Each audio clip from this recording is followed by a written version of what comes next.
Hey, what's up, buds? Welcome back to Wake Up Wednesday with Nat. I'm Nat, and today we're talking about the realness of relationships. Relationships can be challenging, but that doesn't mean we have to throw in the towel. So more specifically, we're talking about romantic relationships. And I feel this is so key. We're actually going to break this out over the next 5 weeks. We're going to be talking about 5 strategies and some tactics within those strategies that could really benefit you and your partner as you strive to work on your relationship. Let's get right into today with strategy number 1, communication. All right, you're thinking, well, of course, everyone is always saying communication, communication, communication. But let's be real, communication can be hard as hell, if I can say that. There's misunderstandings about what communication might be. We might not always be very clear about what communication is, and it's more than just talking. It's more than just talking at each other, to each other, about each other, with each other. And it can be especially challenging because you are dealing with another person and you're dealing with somebody else's thoughts, somebody else's feelings, somebody else's baggage. But here's the deal. Communication is key. You got to make time to talk to your partner about what's going on.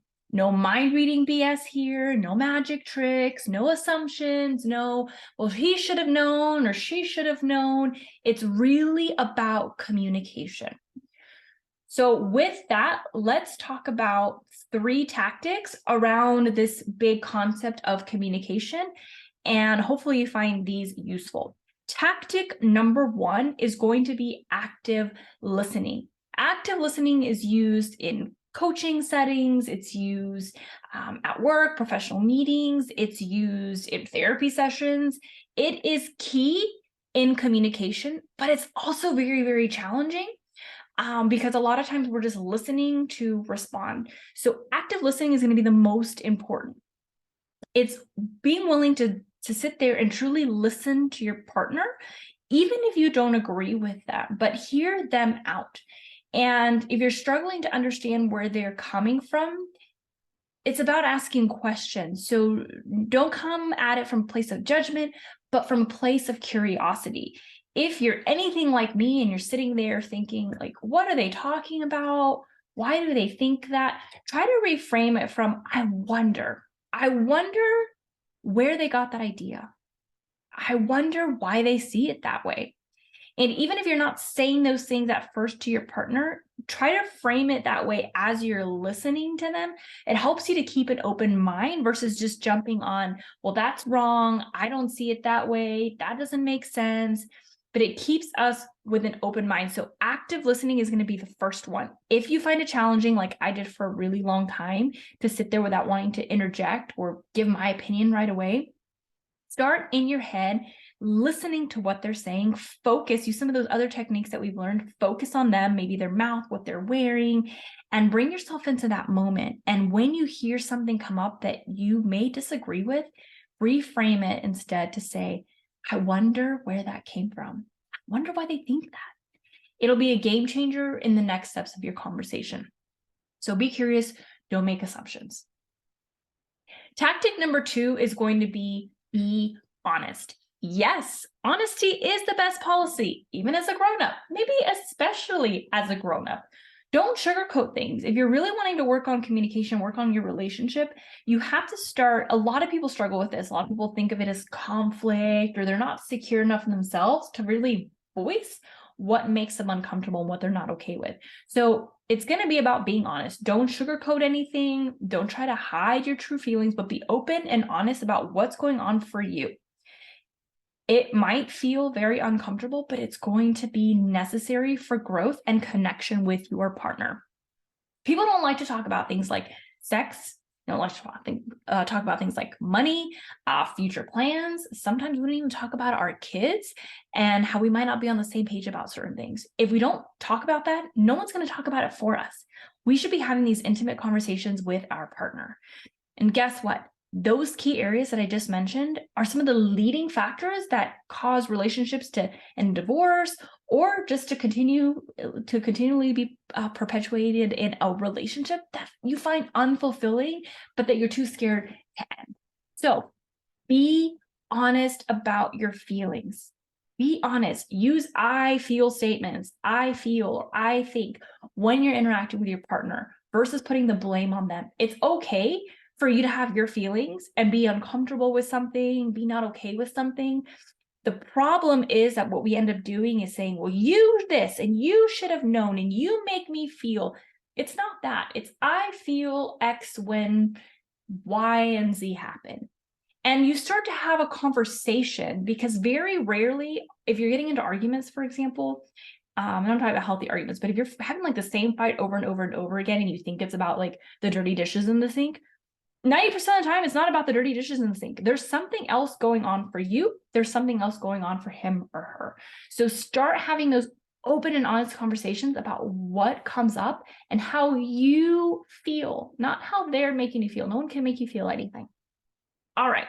So that's going to be a tough one, but probably more important than active listening is not beat around the bush and not sugarcoat. All right. Tactic number 3, take breaks. So active listening, communication, being honest, all of these things are going to feel uncomfortable. They might make the conversation a little bit more heated, maybe more emotional.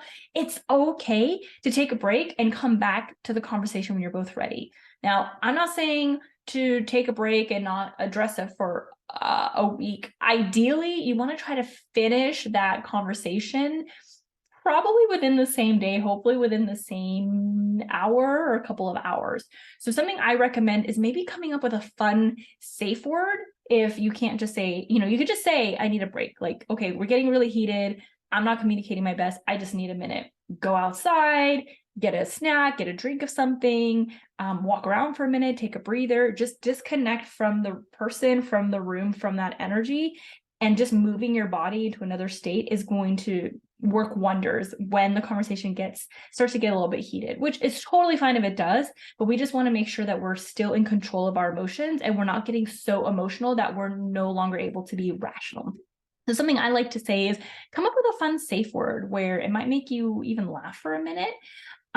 So a word that you all find funny, maybe a word that you even find gross that might make you giggle. Maybe it's a word that reminds you of your first date, or just something that's meaningful to you. If one of you all can throw that out there, that means time out.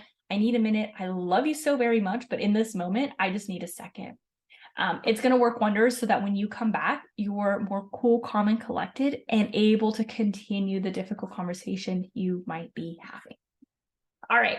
So whether you're having a conversation that's super deep and it's about your future together, or just even chatting about your day, remember that communication is key. Be curious, be honest, take breaks. I can't stress enough, man, being honest is probably the biggest of all of these.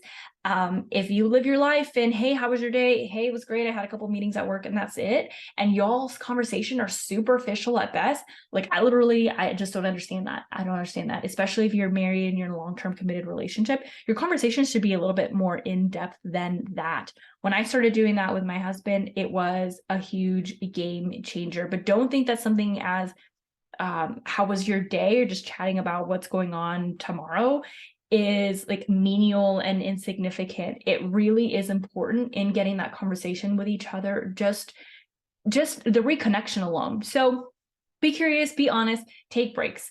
I hope you found this incredibly helpful. We're going to have a lot more conversation around romantic relationships over the next now 4 weeks, and hopefully you'll help me unpack some of these things. All right. Well, until next time, thank you so much for tuning in. And if you found this useful, hey, maybe hit the thumbs up button, click the subscribe button so that you are kept up to date when I release a new video. In any case, I'll see you all next week for some more real talk about relationships. Thank you all so much.